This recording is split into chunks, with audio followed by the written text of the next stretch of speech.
Do not attempt to sweeten truth with honey. Speak plainly, and I will deal honestly. Flatter, and you fail.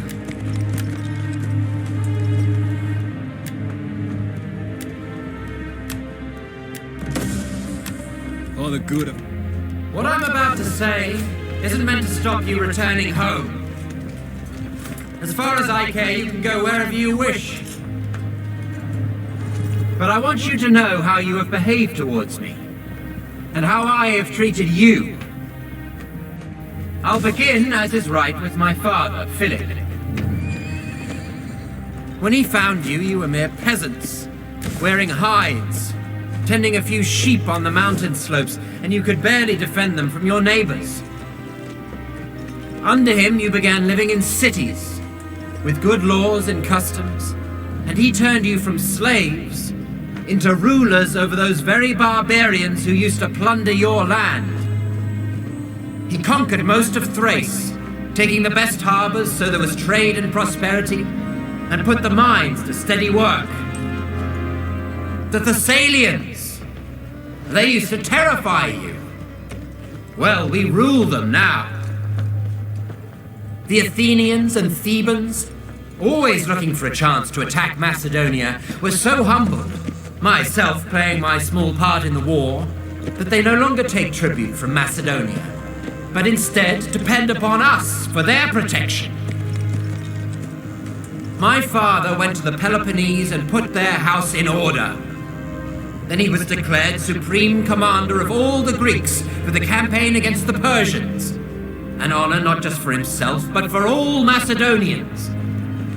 This is what my father Philip did for you. Welcome, welcome. Great enough on its own, I will give it. but small compared to what you've gained from me.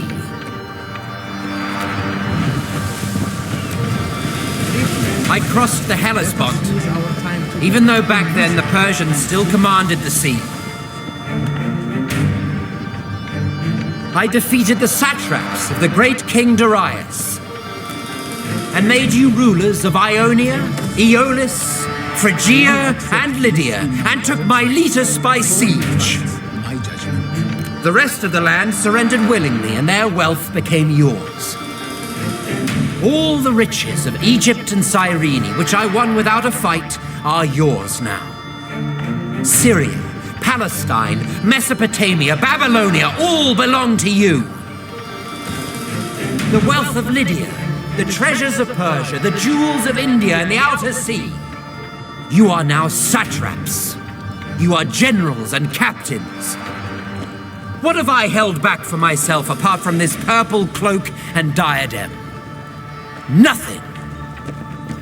No man can point to my riches, only the things I hold in trust for you all. And what would I do with them anyway? I eat what you eat. I get no more rest than you. Many times I have spent the night on watch so that you could sleep soundly. Who among you believes he's worked harder for me than I have for him? Come on. If you've got scars, strip and show them to me. I'll show you mine.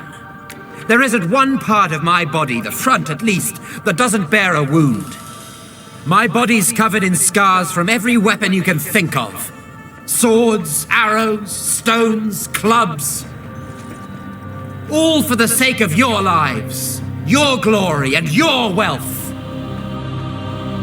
And yet here I still am, leading you, as conqueror of land and sea, rivers, mountains, and the plains.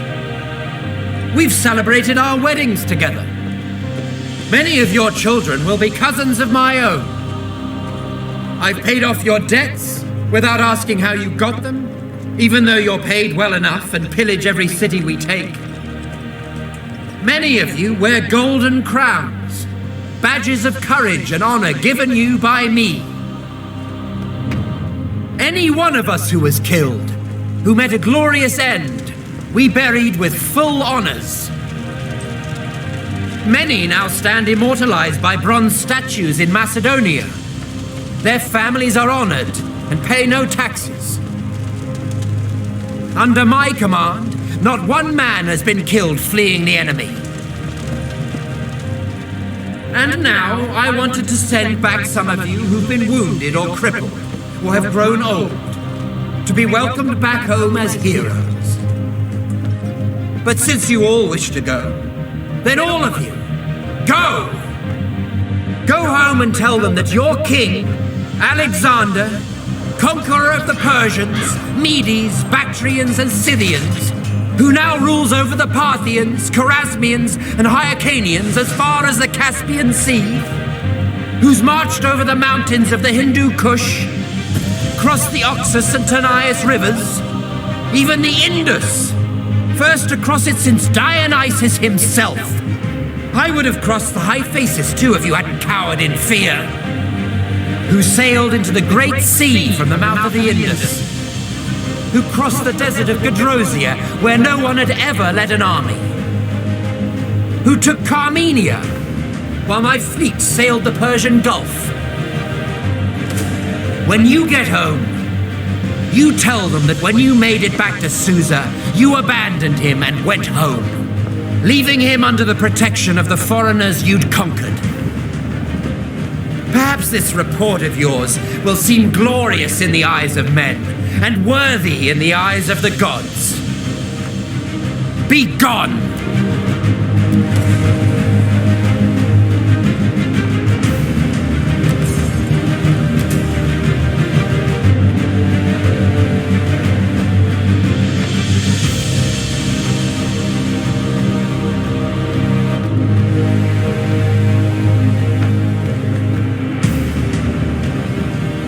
Thank you to all the Patreon supporters who helped create this video. If you'd like exclusive early access to videos like this, and the chance to vote on future topics, please visit the Epic History TV Patreon page.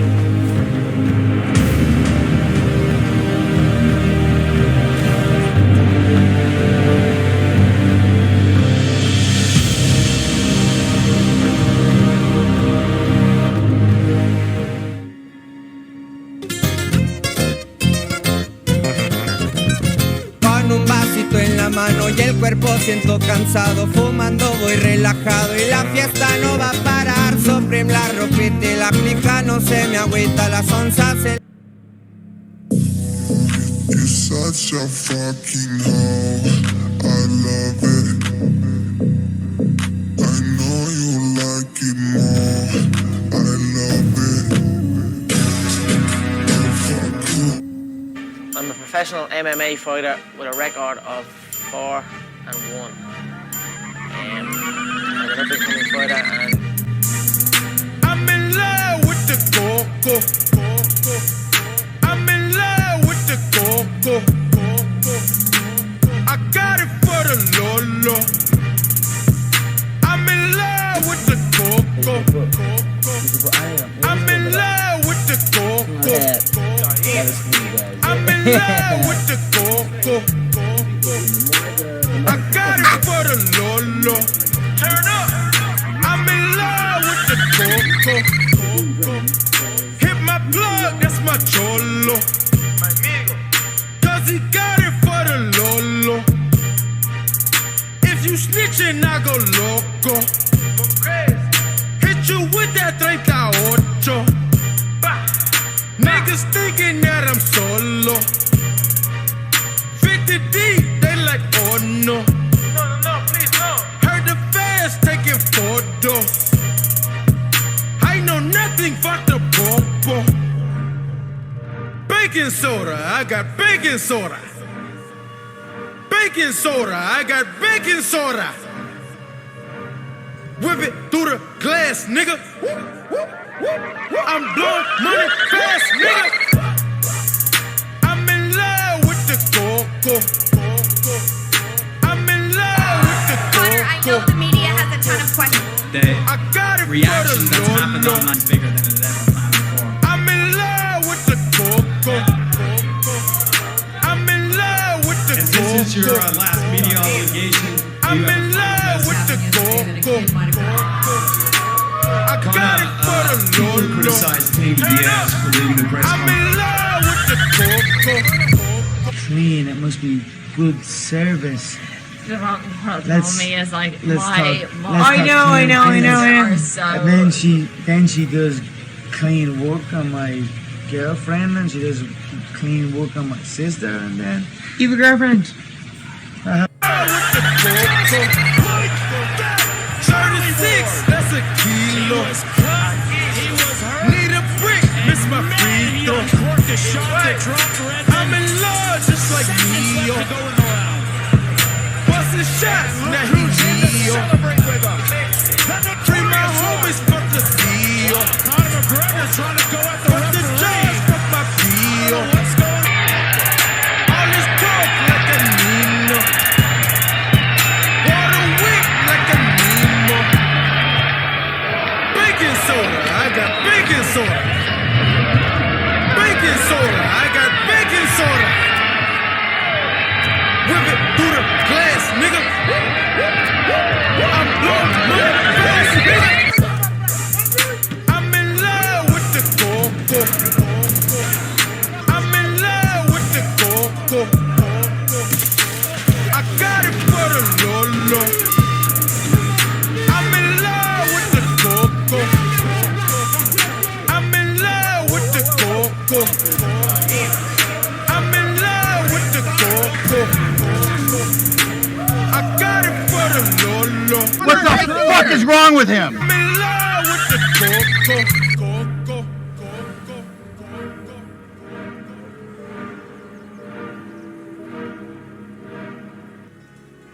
And so you outline, and I mean, I am pessimistic about this in my approach in some sense, because when I'm talking to my audiences, and the same thing happens in my book, Maps of Meaning, and in 12 Rules for Life, I'm laying out the worst case scenario. And that's sort of like hell. It's things are going really badly for you. And that, there's just chance associated with that sometimes. And you and the people around you are doing stupid things to make it worse. It's like, okay, what have you got under those circumstances? You've got the possibility to slowly raise yourself out of the mire. You've got the possibility to do just what the fighter does when he's defeated, which is to say, well, regardless of the circumstances that might have led to my defeat, like even if there were errors on the part of the referee, this is no time to whine about it. This is a time to take stock of what I did wrong so that I can improve it into the future. And that's the right attitude. So because people have commented on every verse in the Bible, like to a degree that's almost unimaginable. So you can look and see all the interpretations and all the translations and get some sense of what the genuine meaning might be. And the line, the meek shall inherit the earth, meek is not a good translation, or the word has moved in the 300 years or so since it was translated. What it means is this: those who have swords and know how to use them, but keep them sheathed, will inherit the world. And that's another thing I've been telling. Yeah, no kidding. That's a lot different, man. That's a big difference. It's so great. And so, like, one of the things I tell young men, well, and young women as well, but the young men really need to hear this more, I think, is that you should be a monster. You know, because everyone says, well, you should be harmless, virtuous. You shouldn't do anyone any harm. You should sheath your competitive instinct. You shouldn't try to win. You know, you don't want to be too aggressive. You don't want to be too assertive. You want to take a back seat and all of that. It's like, no. Wrong. You should be a monster, an absolute monster, and then you should learn how to control it. Do you know the expression, it's better to be a warrior in a garden than a gardener in a war? Right, exactly. That's exactly it. Yeah. And that's exactly right. And so when I tell young men that, they think, well, lots of them are competitive. They're low in agreeableness, you know, because that's part of being competitive temperamentally. It's like, is there something wrong with being competitive? There's nothing wrong with it. There's something wrong with cheating. There's something wrong with being a tyrant. There's something wrong with winning unfairly. All of those things are bad, but you don't want people to win? What's the difference between trying to win and striving? You want to eradicate striving? What's the uncomfortable? Actually want something, you can have it.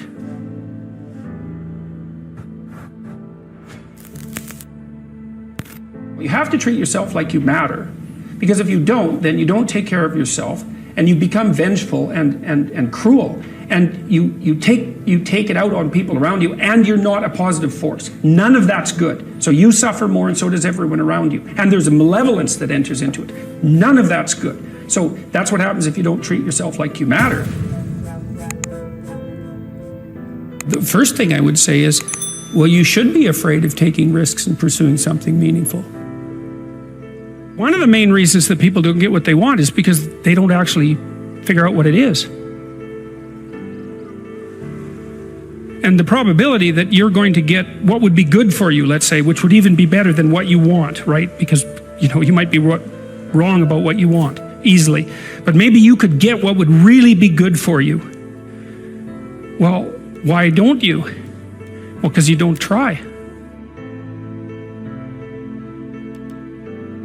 Life is a challenge that, in some sense, can't be surmounted. So there's no way out of your problem. But there are certainly proper ways of dealing with it. Yeah. Sit on your bed one day and ask yourself, what remarkably stupid things am I doing on a regular basis to absolutely screw up my life? I would say that the goal in life is to conduct yourself so that life improves. You should be more afraid of staying where you are if it's making you miserable. Clock is ticking. Yeah, and if you're miserable in your job now and you change nothing, in 5 years you'll be much more miserable and you'll be a lot older. People don't get what they want and they need because they don't aim at it. And it's a hard lesson for people to learn because they're cynical to begin with and they presume that there's no possible way of moving forward. But it's not so unreasonable to assume that you're not going to hit what you don't aim at, or you're not going to hit what you aim at and don't shoot at. We're built to contend with the world. We're built to contend with reality. You want a challenge, and the best way that you can take on a challenge, because a challenge fortifies you. So you don't want to be secure, you want to be strong. And you get strong by taking on optimal challenges. And so you lay out your destiny in the world, and you take the slings and arrows of fate, and you make yourself stronger while you're doing so. And you might fail, and fortune might do you in, but it's your best bet. Huge part of the reason that people fail is because they don't ever set up the criteria for success. And so, since success is a very narrow line and very unlikely, the probability that you're going to stumble on it randomly is zero. So you want to set yourself a task that's difficult, but not so difficult you can't attain it. And then what happens is that you step up improvement across time, incrementally. And there's also a certain element of humility to it, right? Which is, don't bite off more than you can chew, right? Don't set grandiose goals, but incremental improvement will get you a tremendous distance.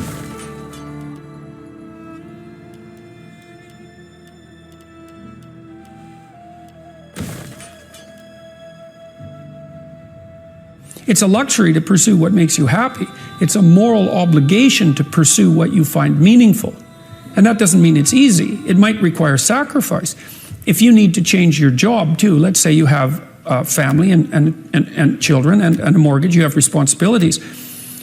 You've already picked up those responsibilities. You don't just get to walk away scot-free and say, well, I don't like my job, I quit. That's no strategy. But what you might have to do is you think, well, this job is killing my soul. All right, so what do I have to do about that? Well, I have to look for another job. Well, no one wants to hire me. It's like, okay, maybe you need to educate yourself more. Maybe you need to update your curriculum vitae, your resume. Maybe you need to overcome your fear of being interviewed. I think what you have to do, and this is part of humility, is you have to look around you within your sphere of influence, like the direct sphere of influence, and fix the things that announce themselves as in need of repair. And those are often small things, and they can be like your room. Put it in order, because the thing is, it isn't exactly so important that your room is in order, although it is. What's important is that you learn how to distinguish between chaos and order, and to be able to act in a manner that produces order. 3 years from now, you can have what you need. You got to be careful about it. You can't have everything. You can have what would be good for you, but you have to figure out what it is, and then you have to aim at it. And when you're in the zone, you're expanding your skills in a manner that's intrinsically rewarding because you're succeeding. And so you want to set, if you're good to yourself, you think, okay, I need to set a goal, but I need to set a goal that someone as stupid and useless as me could probably attain if they put some effort into it. Now, if there are things about your life that are bothering you, or things about the world that are bothering you, then you want to decompose them into solvable sub-problems. You can do something as simple as just sit on your bed and think, okay, there's probably like 5 things I could do today so that tomorrow morning is slightly better than this morning was, at least I'm not falling behind. And those will usually be, it's like having to eat a toad in the morning, right? It's like, it's not going to be something you want to do. There'll be things you're trying to avoid. They're snakes, essentially. Compare yourself to who you were yesterday, not to who someone else is today. I've dealt with hundreds of people in my clinical and consulting practice, and we set a goal, we develop a vision, and work towards it, and things inevitably get better for people. So it's not a luxury, it's difficult. It's a moral responsibility, and it isn't happiness. It's not, the pursuit isn't for happiness.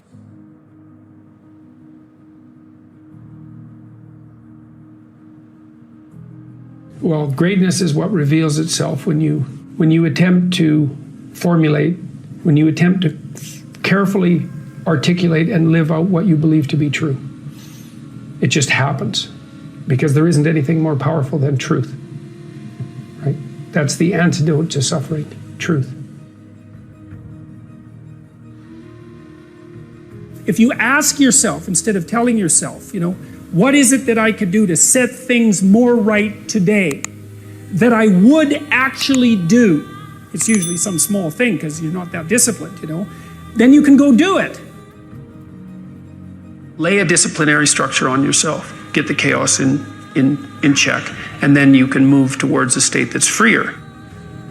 Well, what happens if you don't treat other people like they matter? Well, you lie to them, you cheat them, you steal, you enter into impulsive relationships with them. They can't trust you. That doesn't go anywhere. They don't like you. You end up alone at best, and maybe like incarcerated at worst. Like, that doesn't work.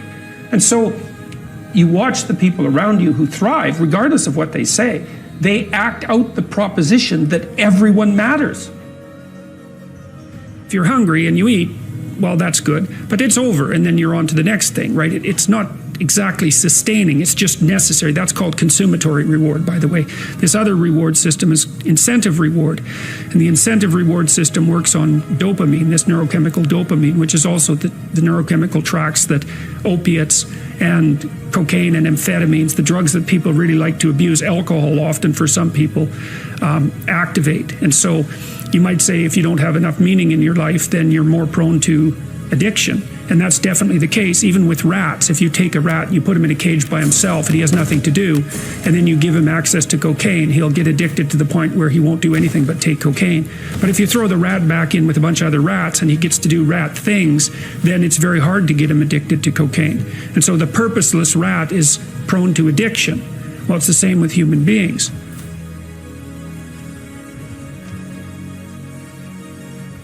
Kind of have this idea that you have a certain delightful, wonderful, positive freedom as a child, and then that's given up as you approach adulthood. But the truth of the matter is that you have a lot of potential as a child, but none of that is capable of manifesting itself as freedom before you become disciplined.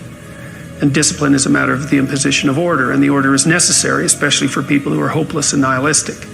And lots of people are hopeless and nihilistic, way more people than you think. And part of that is because no one's ever really encouraged them. The magnitude of the reward you experience as you're moving towards a goal is proportionate to the importance of the goal. So that means the more important the goal you pick, the more possibility there is for the kind of reward, let's say, it's really a state of being that is life-affirming. And it is directly life-affirming in that, like if you're in a football game and it's an important football game and maybe you break a finger, and normally that's a problem. It hurts, and you're going to stop doing whatever you're doing. But if you're right in the middle of the game, then you'll be so amped up on this reward system that it's analgesic. It stops the pain. It also suppresses anxiety. The gods weep when men battle fruitlessly. People have extracted unbelievable successes out of catastrophic failures. And I'm not saying that in a naive way. I know perfectly well what happens to people. You're doing fine in life and then you get cancer, and then 6 months later you're dead. And all the heroism in the world isn't going to save you at that point. But that's not the point. That's not the point. Life is bounded by mortality. But that doesn't mean that you don't get out there and contend. And you develop by contending, and you minimize the net amount of suffering in the world. And that's something, man. That's something to do. so because people have commented on every verse in the Bible, like to a degree that's almost unimaginable. So you can look and see all the interpretations and all the translations and get some sense of what the genuine meaning might be. And the line, "the meek shall inherit the earth," meek is not a good translation, or the word has moved in the 300 years or so since it was translated. What it means is this: those who have swords and know how to use them, but keep them sheathed, will inherit the world. And that's another thing I've been telling. Yeah, no kidding. That's a lot different, man. That's a big difference. It's so great. And so, like, one of the things I tell young men, well, and young women as well, but the young men really need to hear this more, I think, is that you should be a monster. You know, because everyone says, well, you should be harmless, virtuous. You shouldn't do anyone any harm. You should sheath your competitive instinct. You shouldn't try to win. You know, you don't want to be too aggressive. You don't want to be too assertive. You want to take a back seat and all of that. It's like, no. Wrong. You should be a monster, an absolute monster, and then you should learn how to control it. Do you know the expression, it's better to be a warrior in a garden than a gardener in a war? Right, exactly. That's exactly it. Yeah. And that's exactly right. And so when I tell young men that, they think, well, lots of them are competitive. They're low in agreeableness, you know, because that's part of being competitive temperamentally. It's like, is there something wrong with being competitive? There's nothing wrong with it. There's something wrong with cheating. There's something wrong with being a tyrant. There's something wrong with winning unfairly. All of those things are bad. But you don't want people to win? What's the difference between trying to win and striving?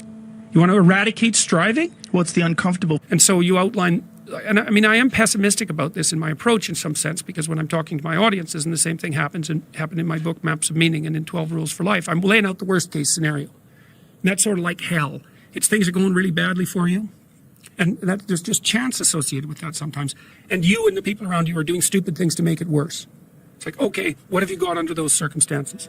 You've got the possibility to slowly raise yourself out of the mire. You've got the possibility to do just what the fighter does when he's defeated, which is to say, well, regardless of the circumstances that might have led to my defeat, like even if there were errors on the part of the referee, this is no time to whine about it. This is a time to take stock of what I did wrong so that I could improve it into the future. And that's the right attitude.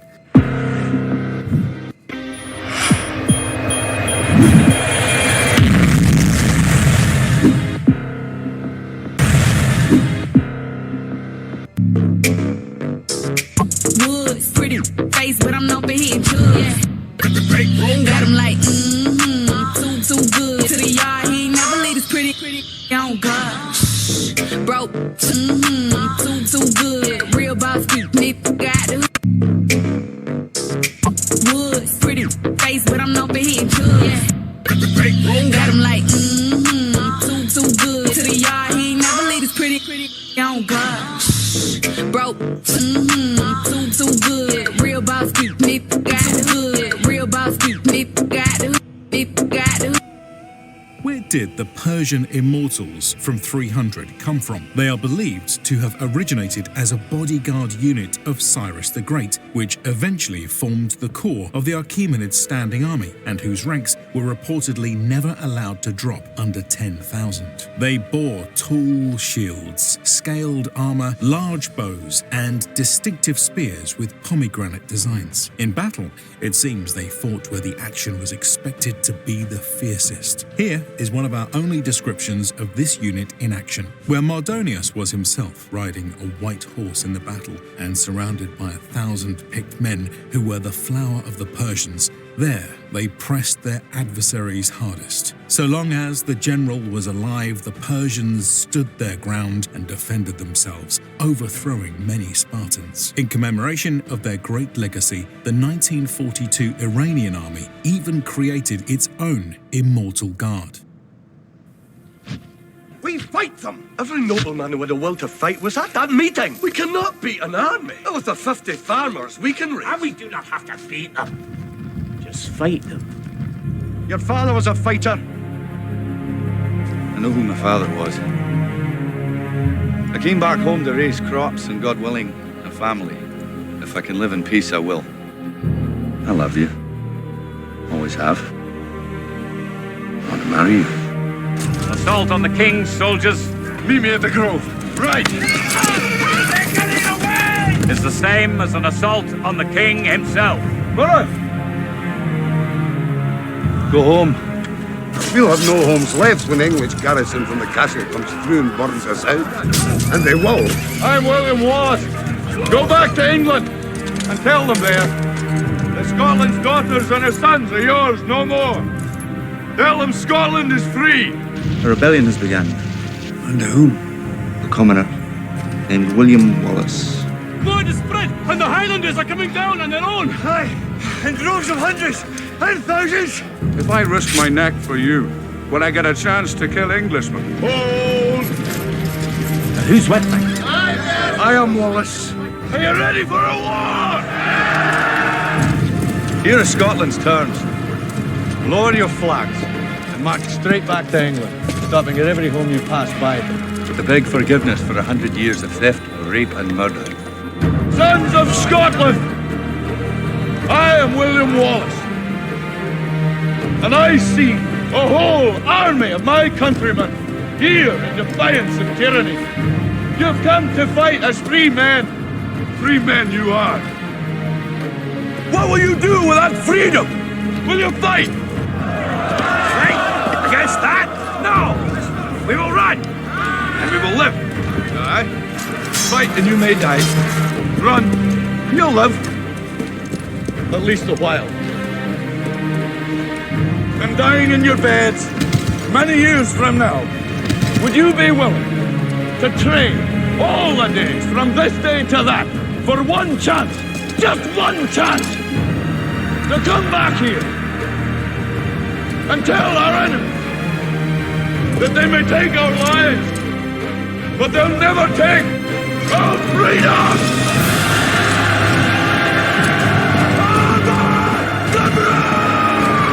This Wallace is a brigand, nothing more. Wallace has already killed the magistrate and taken control of the town. This Wallace, he doesn't even have a knighthood, but he fights with passion and he inspires.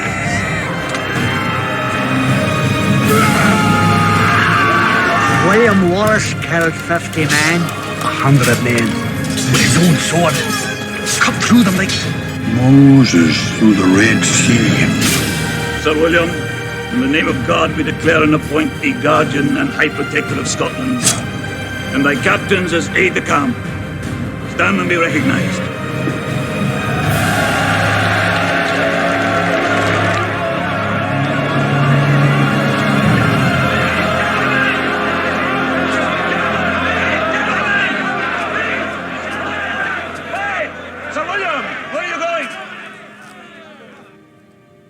We have beaten the English, but they'll come back. Because you won't stand together. You're so concerned with squabbling for the scraps from Longshank's table that you've missed your God-given right to something better. There's a difference between us. You think the people of this country exist to provide you with position. I think your position exists to provide those people with freedom. And I go to make sure that they have it. You tell your king that William Wallace will not be ruled, and nor will any Scot while I live. Now is our chance, now. If we join, we can win. If we win, well then we'll have what none of us have ever had before. Country of our own. You're the rightful leader, and there is strength in you, I see it. If you make enemies on both sides of the border, you'll end up dead. We all end up dead. It's just a question of how and why. I'm not a coward. I want what you want, but we need the nobles. We need them. Now tell me, what does that mean to be noble? Your title gives you claim to the throne of our country, but men don't follow titles. But they follow courage. Men fight for me, because if they do not, I throw them off my land and I starve their wives and their children. Those men who bled the ground red at Falkirk. They fought for William Wallace, and he fights for something that I've never had. And I took it from him when I betrayed him, and I saw it in his face on the battlefield. And it's tearing me apart. All men betray. Go! Or lose heart. I don't want to lose heart! I want to believe. As he does. I will never be on the wrong side again.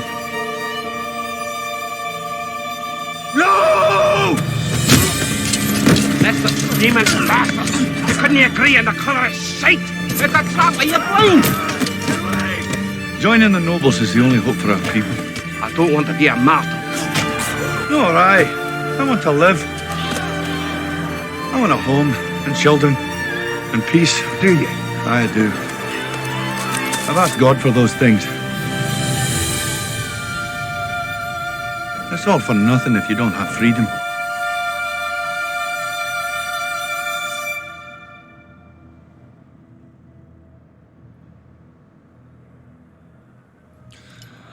Give me the strength to die well. Your heart is free. Have the courage to follow it.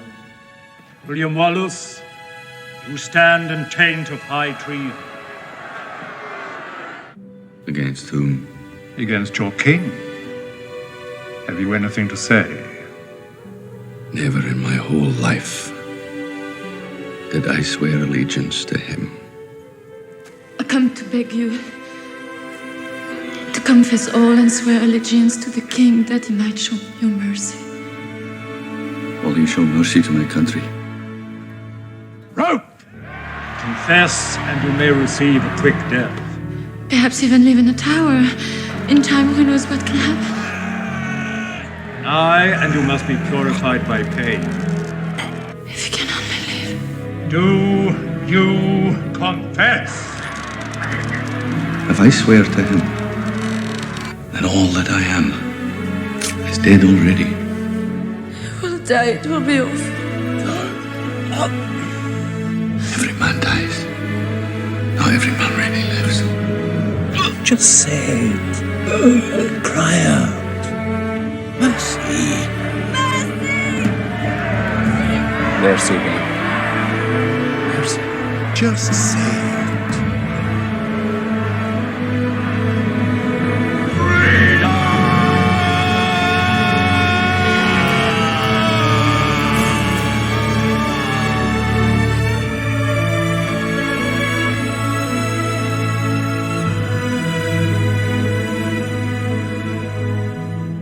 People know you. Noble and common, they respect you. And if you would just lead them to freedom, they'd follow you. Unite us. Unite us. You have bled with Wallace. Now bleed with me.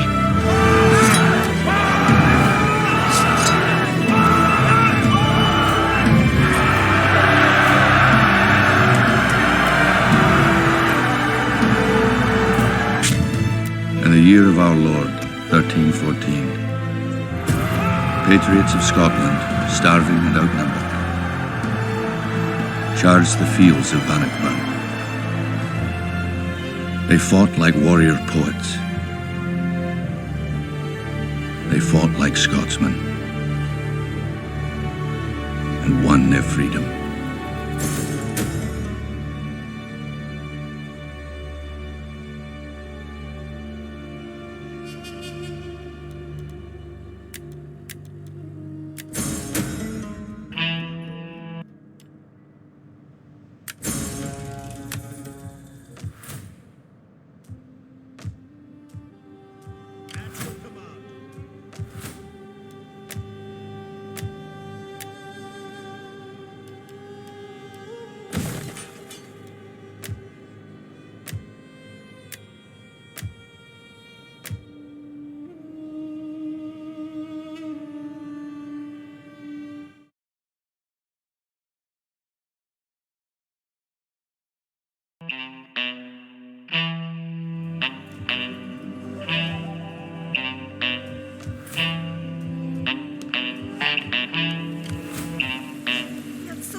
Got the baddest bitch in my town. I had her jumping like a countdown. I told her look at all this money, wow, she's so thick, so I hit her with a bust down. I been making all this money, heart-shaped kisses, little sand for the tummy. Hostile bitch, yeah, mouth always running. Hit her with the jawbreaker head and Nettie. Ha, now that's kinda funny. Hottest out the whip like a Playboy bunny. Hottest in the biz with an 808's crunchy. And I think I heard a snip, man, that boy's nose running. Goddamn, yeah, I sound something like a man. Came in with the hits, I'm the highest in the man. And I know y'all kinda pissed cause you know I'll never land. They call me Peter Pan cause I'm high, never land. Goddamn, slow down for me now, wait.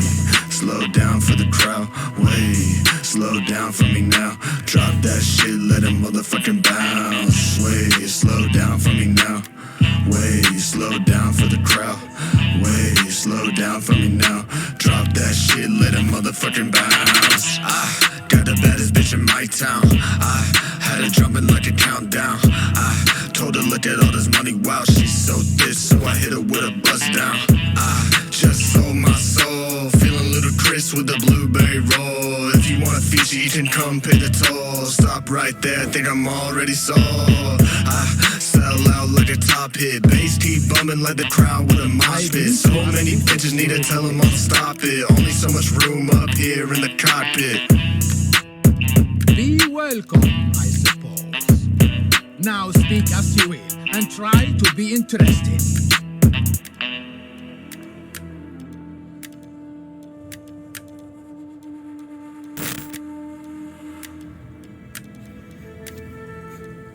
Greetings from the Erie Coast. This is Matt Shad. Freya Vigi, may Freya bless on this beautiful Friday. Oh man, it's 80-something degrees. We have good reason to accept such tell you who's not having a beautiful My day. people will give thanks. Those Americans still trapped in Afghanistan, left there by Trader Joe and his malicious/incompetent regime. Yeah, those guys. And of course, least we forget, the 13 servicemen and women died, along with 200 other individuals at Abbey Gate by a suicide bomber. I can't talk today. By a suicide bomber in Kabul, Afghanistan, of August of last year. Every day, never forget. There's hope. Folks trying to get him out. Task Force Argo, Task Force Pineapple, Project Exodus, Project Dynamo, Christian Coalition, just to name a few. Meanwhile, where do I begin? Shit. It seems like Potato is going over to Israel and making power moves with the Palestinians. These people are he's talking out both sides of his mouth there. Will you not move your says, armies yeah, we against pledge them? our allegiance and support with Israel against Iran, but on the same token, we're going to give millions of dollars to the Palestinian state and going to try to start an embassy in Israel, a Palestinian embassy in Israel. What the fuck? Do you know how dangerous that is? That's, man. Palestinian, the PLO is Iran. It not only is it Iran, it's the whole axis of evil that's against Israel. I mean, you're basically just giving them you're letting them stay rent free in your fortification. Please come on in, do as much terror as you want. Yeah, that's what's going to happen. So yeah, it's just one of the things I remember. Yeah. So this has been Matt Shad. Every day, never forget. Parece que hoy me gustas un poco más. Okay. Hola, ¿cómo tal? So nice to meet you. You said we should go and get a room. So you admit it's too hot and you can't finish it. You admit it. I'm not sick. You admit defeat. You admit it's too hot for you. I admit I'm not hungry anymore.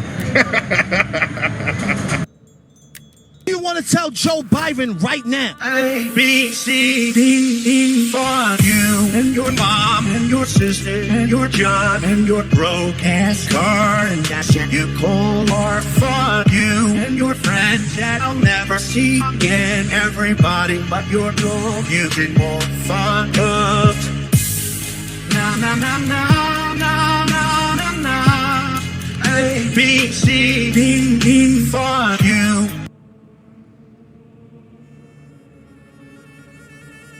I used to joke around. I can't even joke no more. I used to play with racism. You can't even play with racism no more. You can't even play. I used to go to the dog park and pretend I lost my dog.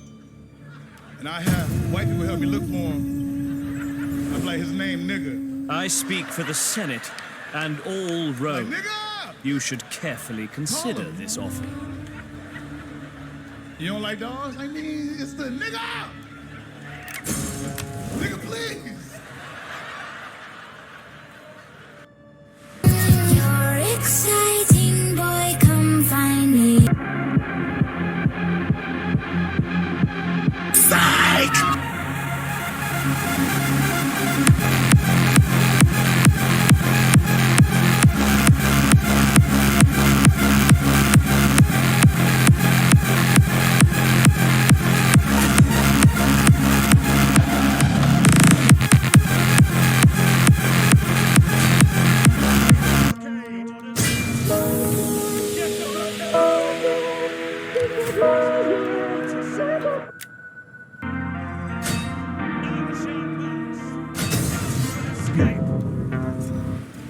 I know you guys like watching my B-double-O-T-Y.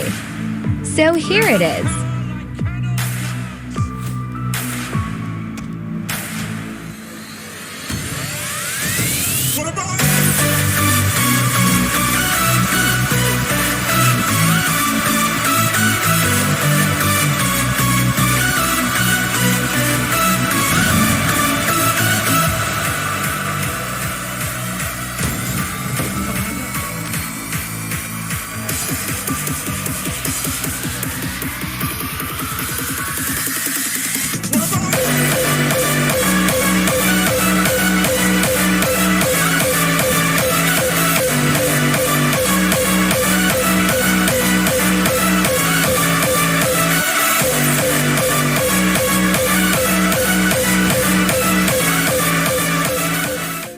LA is special because I have an objective tonight. I came here tonight because this body of work that I've done on Netflix, I'm going to complete. All the questions you might have had about all these jokes I've said in the last few years, I hope to answer tonight. I'd like to start by addressing the LGBTQ community directly.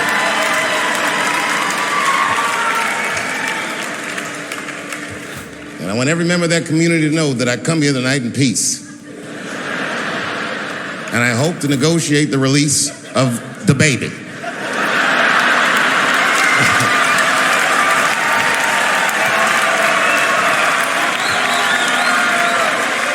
Sad, sad, sad story. The baby was the #1 streaming artist until about a couple weeks ago. He took a nasty spill on stage and said some wild stuff about the LGBTQ community during a concert in Florida. Now, you know I go hard in the paint, but even I saw that shit and was like, God damn, the baby. Ooh, he pushed the button, didn't he? He pushed the button, punched the LGBTQ community right in the AIDS. Can't do that. Can't do that. But I do believe, and I'll make this point later, that the kid made a very egregious mistake. I will acknowledge that. But, you know, a lot of the LGBTQ community doesn't know the baby's history. He's a wild guy. He once shot a nigga and killed him in Walmart. Oh, this is true. Google it. The baby shot and killed a nigga in Walmart in North Carolina. Nothing bad happened to his career.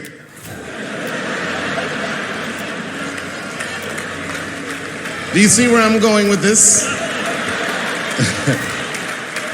In our country, you can shoot and kill a nigga, but you better not hurt a gay person's feelings.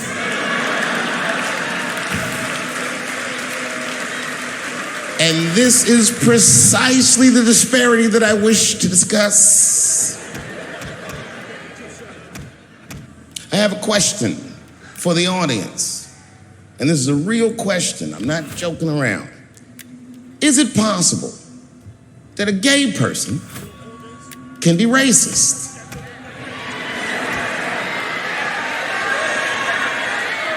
Do you really think so? Of course it's possible. Look at Mike Pence.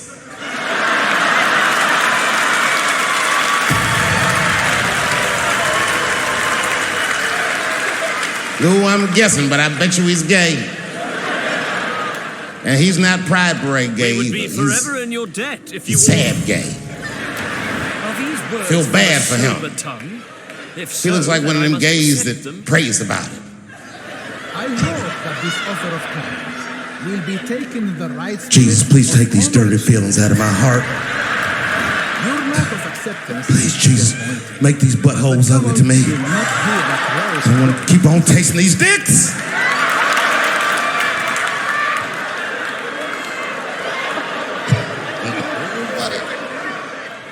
You guys are confusing the emotions. You think I hate gay people, and what you're really seeing is that I am jealous of gay people. Oh, I'm jealous. I'm not the only black person that feels this way. We blacks, we look at the gay community and we go, God damn it, look how well that movement is going. Look how well you are doing. And we've been trapped in this predicament for hundreds of years. How the fuck are you making that kind of progress? I can't help but feel like if slaves had baby oil and booty shorts, we might have been free 100 years sooner, you know what I mean? If Martin Luther King was like, I want everybody to get up on them floats, get your bodies good and shiny.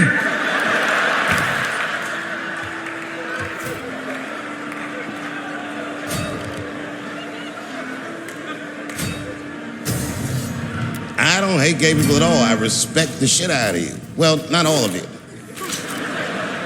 I'm not that fond of these newer gays. Too sensitive. Too brittle. Those aren't the gays I grew up with. I miss them old school gays, nigga.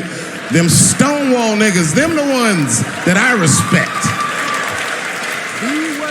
They didn't take shit from anybody. They fought for their freedom. I respect that shit. I'm not even gay. And I want to be like a Stonewall nigga. Them old school gangster gays. Them glory hole niggas. Them the ones I like.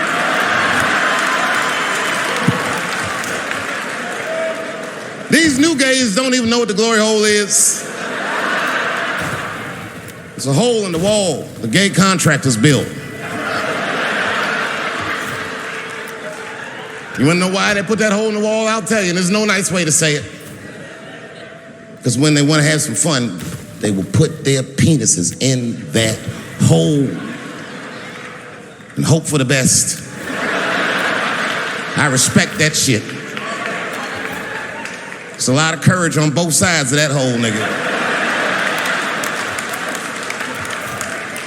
I'm not even gay, and I want to try that glory hole out.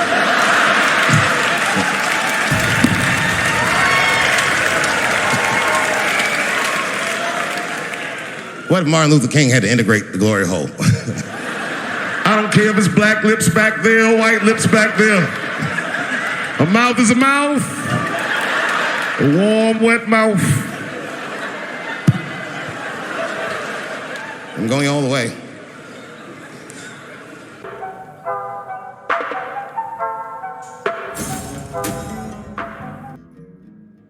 Warning. You're not going to like what you're about to hear. You know you're saved because the Spirit bears witness that you are born again, because your life has changed and is changing and continues in a process of change, and when it stalls in that process,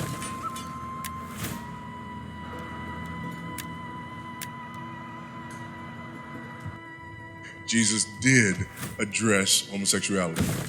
He addressed it in Matthew chapter 5 and in Matthew chapter 19. Because in Matthew chapter 5 and Matthew chapter 19, he addressed the issue of marriage. He rooted his understanding of marriage in the teaching in Genesis chapter 2. The teaching in Genesis chapter 2 that gave us marriage between a man and a woman for the purposes of procreation, illustration, and sanctification. He also made it very clear that what God has joined together, man cannot separate. In other words, God is the author of marriage, not man. Therefore, God is the one who defines marriage, not man. Therefore, man does not have the right to introduce the concept of same-sex marriage. Number one, because by definition, it's not marriage, it's another thing. And number two, because by definition, it goes against what was created in Genesis chapter 2. So Jesus did address homosexuality.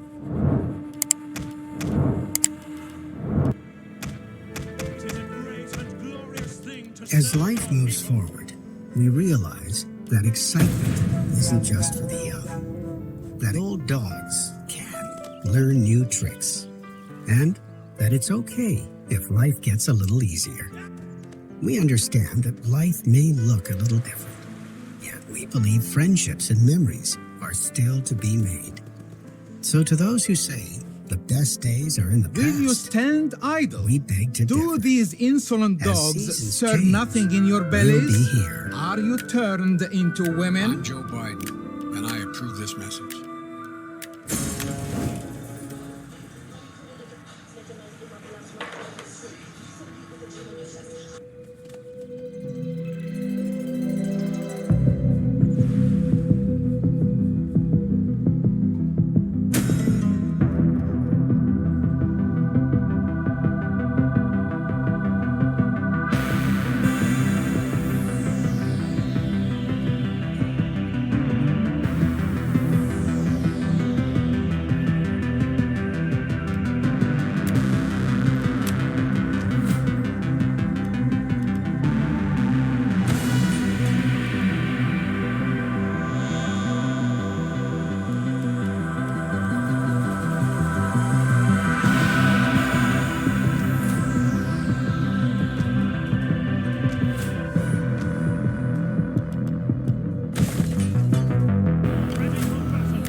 Now, Bruce, just look right into the camera lens right here and tell us your name, your age, and where you were born.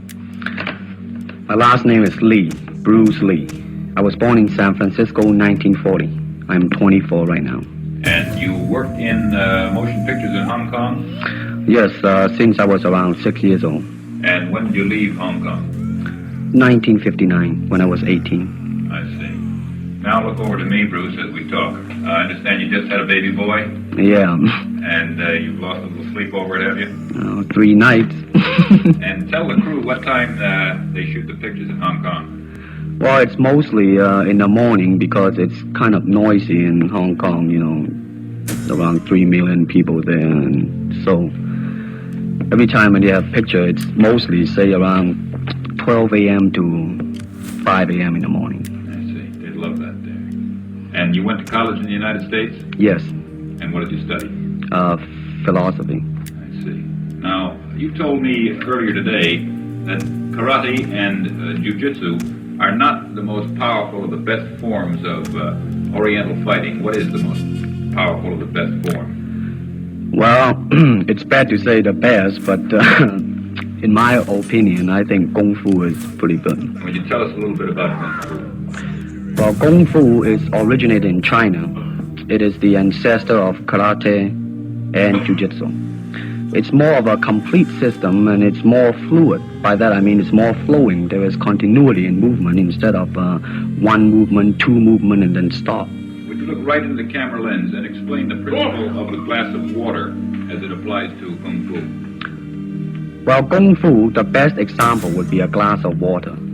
Why? Because water is the softest substance in the world, but yet it can penetrate the hardest rock or anything, granite, you name it. Water also is insubstantial. By that I mean you cannot grasp hold of it. You cannot punch it and hurt it. So every Kung Fu man is trying to do that, to be soft like water and flexible and adapt itself to the opponent. I see. What's the difference between a Kung Fu punch and a karate punch? Well, the karate punch is like an iron bar, whack. A Kung Fu punch is like an iron chain with an iron ball attached to the end and it go whang and it hurt inside. Okay.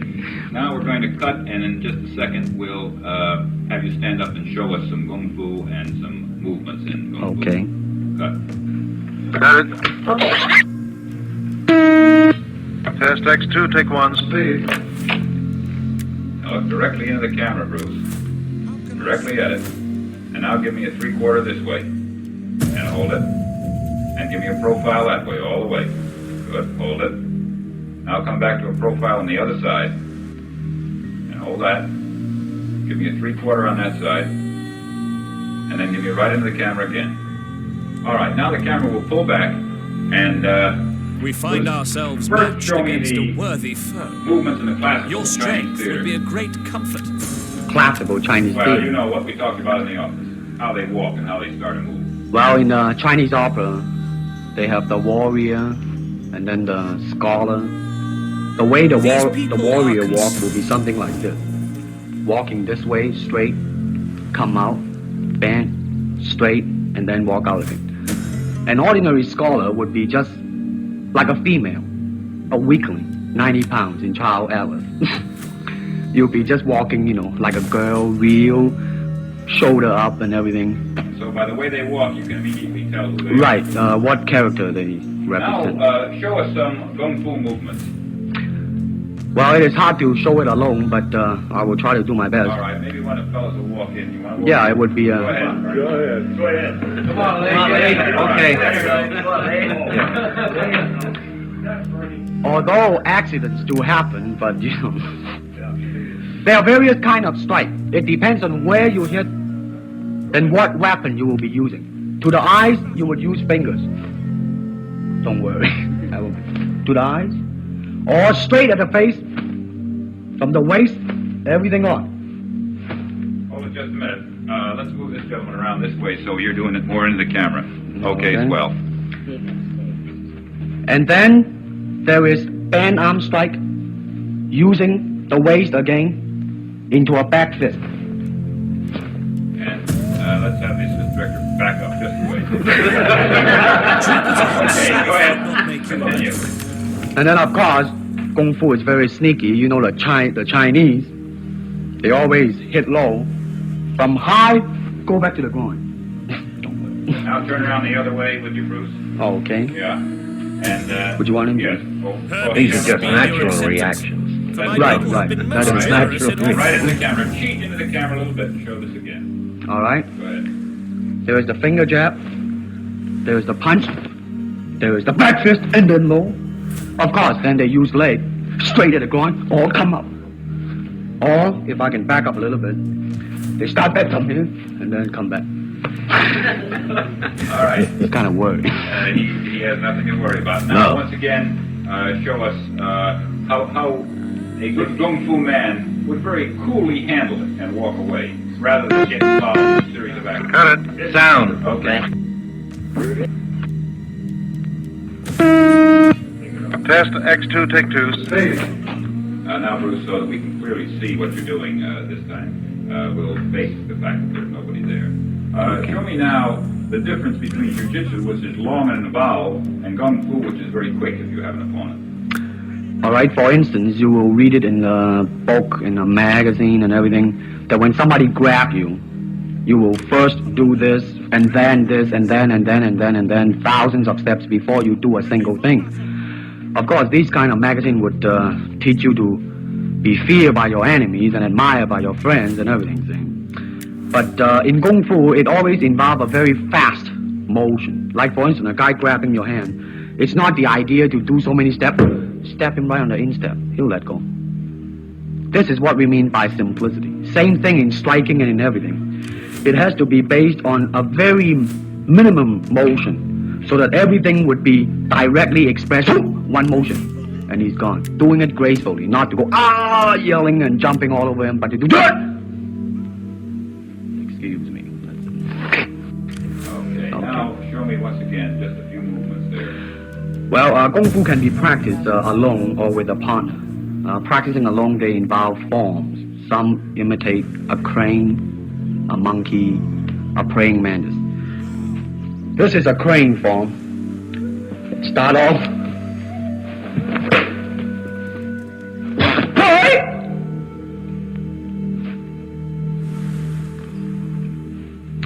is one of the movement involved. Okay, I'm glad to hear that. They have the tiger that start like a tiger, using claw to claw the face, or the beak of the crane to the eyes move.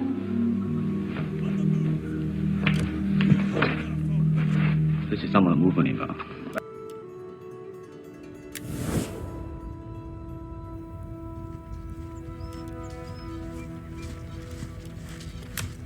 Greetings. We are civilized folk, so you may... It is the 14th of October, 1066. I consent. An Anglo-Saxon army, made up of a small number of professional troops and men from the local shires, gathered on a gentle sloping ridge under the banner of King Harold Godwinson to protect the kingdom against the Norman invaders.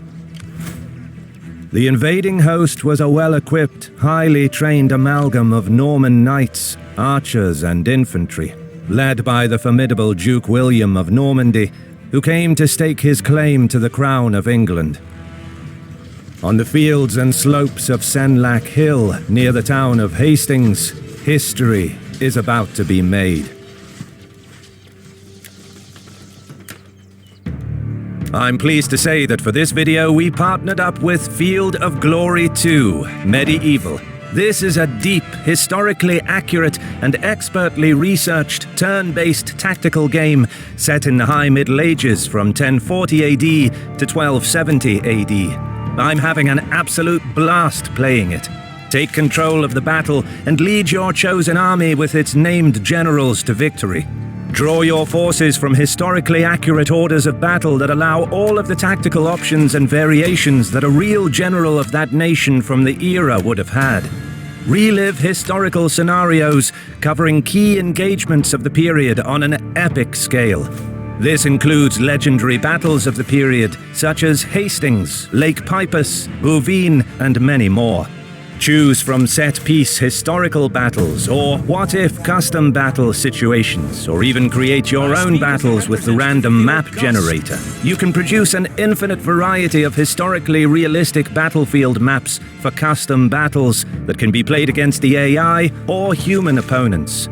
Click the link below to visit their Steam page, and if you decide to buy the game, you'll also be helping the channel a little bit. For anyone enjoying historically accurate tactical strategies, Field of Glory 2 Medieval is a game you shouldn't miss.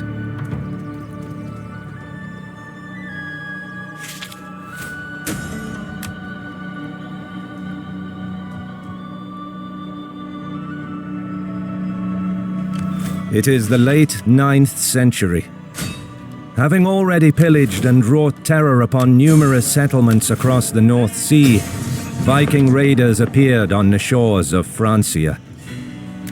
Despite his best efforts, King Charles the Simple could not check the growing Norse power, and after the devastating siege of Chartres in 911, he was forced to cede a swathe of northern territory to Rollo, the leader of the Norse raiding parties, giving him rights for his people to intermarry with the Frankish locals and make the land their home.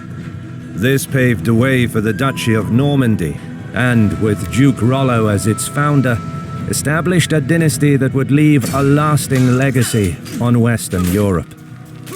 4 successors later, Robert I inherited control of the duchy amidst a civil war that caused much instability. But despite troubles at home, he intervened in the civil war in Flanders, meddled in the affairs of the French crown, led a military campaign against his rebellious vassal, the Duchy of Brittany, and, at best, had a rocky relationship with the church. Faced with excommunication, Robert attempted reconciliation by restoring church property that he and his vassals seized, and set off on a pilgrimage to Jerusalem, leaving the duchy in the hands of his illegitimate 8-year-old son, William. Across the Channel, Edward of Wessex, Duke Robert's cousin, inherited the throne of England from his half-brother, Harthacnut. Their mother, Queen Emma of Normandy, who was first married to Ethelred the Unready, and then to Canute the Great, used her significant political clout to coordinate the transfer of power between her sons. With Edward's accession, the House of Wessex was restored to the throne, ending the decades-long rule of the Danish Yelling dynasty in England that was established after Canute the Great's decisive victory at the Battle of Assundoun. From early on in his reign, Edward drew advisors, nobles and priests from his and his mother's Normanno-French circles to build his own power base. He further solidified his position by marrying Edith, daughter of the most powerful earl in England, Godwin of Wessex. But Godwin opposed the rise of Norman influence in the Anglo-Saxon royal court, and years of political infighting followed, testing the power of the two men. Edward finally managed to negotiate the backing of Earls of Mercia and Northumbria to exile Godwin along with his wife and sons in September 1051. Knowing that the powerful Earl would return, the childless King of England used his lack of an heir as political leverage by naming a distant relative, Duke William of Normandy, as his successor, further solidifying his ties with the Norman aristocracy. Just months later, Godwin returned with an army and quickly gained support of the navy, burghers, and the peasants. This compelled Edward to restore his earldom, but Godwin refrained from openly opposing the naming of a Norman aristocrat as heir to the throne, aware that the king was backed by Earls of Northumbria, Mercia, and could possibly count on the support of the Duke of Normandy as well. Having inherited the duchy as an 8-year-old illegitimate son of a duke, William and his supporters struggled to consolidate their control over Normandy. Prominent members of the aristocracy vied to place themselves in power, or at least bend the child duke's arm to increase their own influence. It took William a number of years to secure his rule, but the prolonged fight for his position turned him into a shrewd politician and a tenacious military leader. By the time he was in his 30s, he exacted either direct or indirect control over most of the northern coast of France. Back in England, Godwin died suddenly. His son Harold succeeded him as Earl of Wessex, while his other sons gained control over several major earldoms, in effect bringing most of England under the control of the Godwins. Meanwhile, the aging and increasingly ill King Edward withdrew from the affairs of the state, becoming increasingly dependent on the Godwins. He gradually deteriorated before falling into a coma, dying just days later in early January 1066. Unsurprisingly, in the wake of the king's death, prominent nobles were not far, ready to joust for position on the vacant throne. According to some of those present, before drawing his last breath, Edward briefly regained consciousness and pointed a finger at someone in the room. Conveniently, the Godwin-dominated royal court interpreted this to be Harold, chosen to protect the kingdom. The powerful Earl seized the moment, crowning himself King of England the very next day. When the news reached Normandy, William was outraged, claiming his right to the English crown. Almost immediately, he began preparations to take the throne by force, ordering the building of a large fleet that could transport his army across the Channel, and moving to rally political support for his invasion. Many nobles of Normandy answered the call, and more banners came from Flanders, Brittany, and France after being promised vast wealth, land, and political positions in England. But, unfortunately for the shaky rule of Harold Godwinson, William wasn't the only contender for the throne. Prior to his death, Edward named yet another successor, Edward the Exile, who had spent the last 40 years in Hungary and had returned from banishment in 1057 with a family of his own. but had died shortly afterwards. However, his son Edgar Etheling inherited his father's claim, but lacked any significant support to take the crown of England. Complicating matters further for Harold, his brother Tostig fell out of favour for overtaxing the inhabitants of Northumbria, leaving the king with no choice but to revoke his earldom. Plotting vengeance, Tostig contacted the King of Norway, Harald Hardrada, persuading him to invade England. Harold was yet another pretendant, having inherited the claim to the English throne from Magnus, the former King of Norway and Denmark, who had made an agreement with the late King Harthacnut of England that if either died, the other would inherit their lands. Despite his claim, however, the Norwegian king was under no illusion that he would have to fight to take the throne. Back across the Channel, William was ready after months of preparation, but unfavorable north winds kept the ships anchored in Normandy. Regardless, the Duke was in no hurry, as intelligence reports revealed that Harold deployed his forces along the coast, so he decided to bide his time until he could make an unopposed landing. Indeed, the King of England kept his troops on high alert throughout the summer, ready to contest the Norman invasion. But supply shortages and the arrival of the harvest season forced him to disband much of his army in early September. Just as he returned to London, more bad news came for Harold. Aided by Tostig, Harald Hardrada invaded Northumbria and defeated a much smaller force led by the newly appointed Earl Morcar. Once news reached Harold that a 10,000-strong Viking force had landed in the north, he rushed to meet them. In barely a few days, he scrambled a resistance force, marching all the way from London to York in under 4 days. On September the 25th, Godwinson's force pulled off a heroic victory against Hardrada's invasion force at Stamford Bridge. It was a glorious day for the King of England, but the sweet taste of victory was short-felt. Receiving news that the Normans had landed in the south, celebrations were cut short as Harold had to turn back to rescue his throne.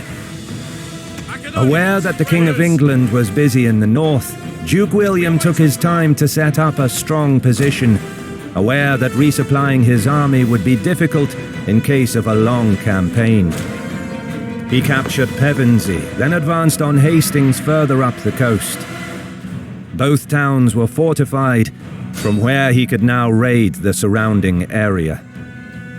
To the east, a few ships were blown off course, landing at Romney, where the Normans fought the local Fyrd.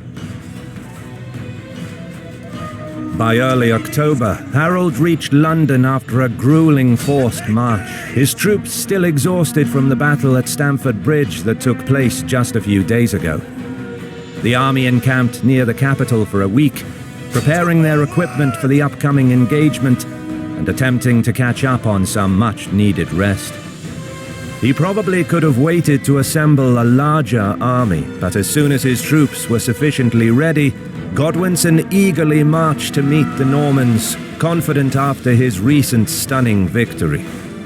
He wanted to use the element of surprise, just as he had against Hardrada's invasion force in the north.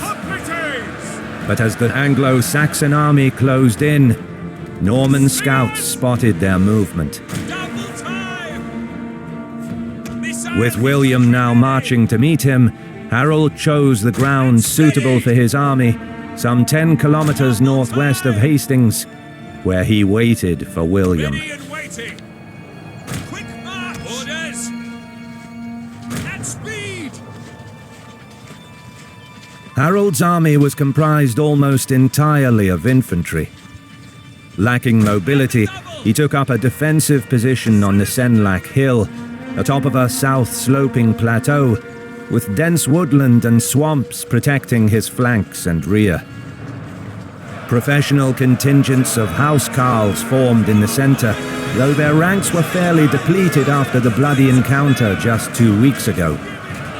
The rest of the troops were the highly motivated but poorly trained furred peasant militia mobilized just days prior from the local shires. In contrast, the invading host was a well-equipped, generally high-trained amalgam of Norman knights, archers and infantry in the centre, with Franco-Flemish and Brittonic infantry and cavalry on the flanks. The Duke's army was fairly experienced, well-organised, and eager to fight. In the early hours of the morning, William sent forth his archers, planning to weaken the tight Anglo-Saxon formation.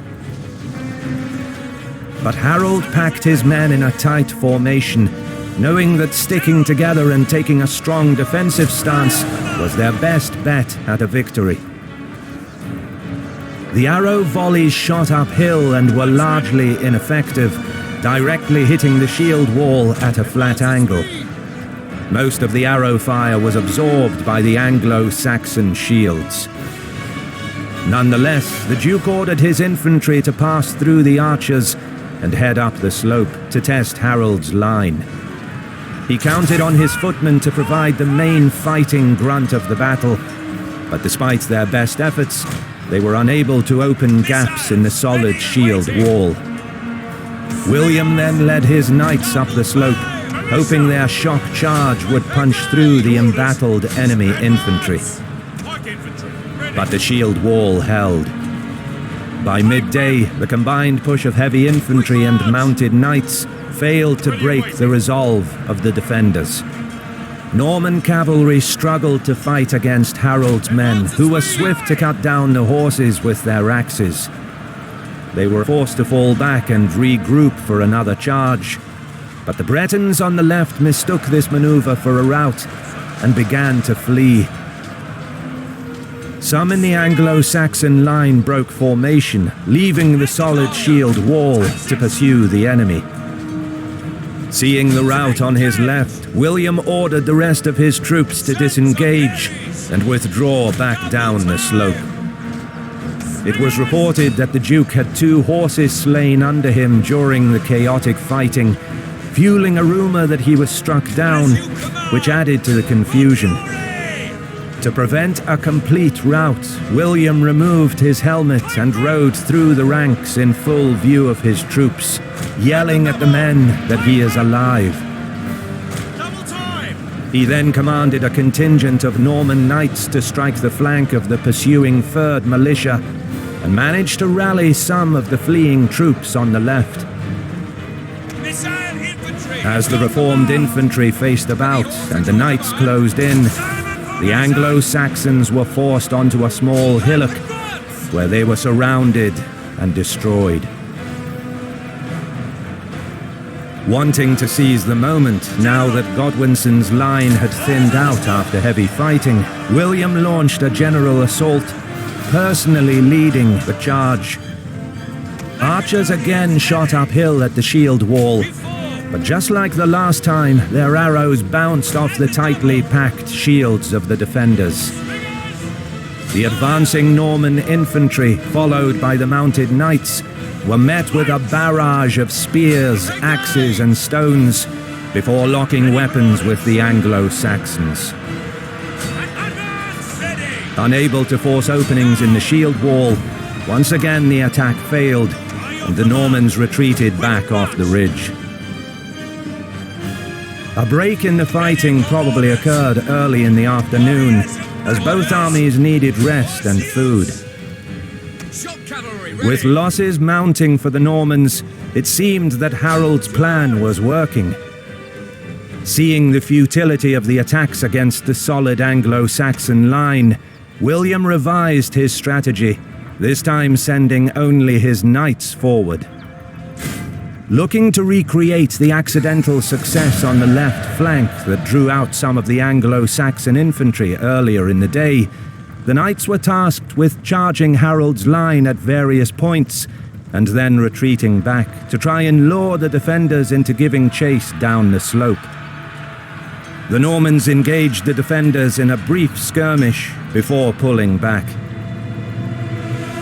However, the feigned retreat failed to draw out the enemy, but the brief clash further thinned out the ranks of the formidable housecarls in the shield wall, who were replaced by furred units. With archers in support, the knights charged again, now with more conviction, exchanging blows with the Anglo-Saxons for much of the afternoon. Then they broke and retreated in disarray. Some of the defenders left the shield wall in pursuit of the fleeing Normans. It is not known whether Harold wanted to give chase or if it was spontaneous, though it is likely that the king ordered the troops to hold the line, but failed to control some of the men. And this time, the feigned retreat worked. William's knights wheeled about to face the incoming infantry. During the pursuit, the Anglo-Saxons lost cohesion and were now caught in the open without the protection of the shield wall.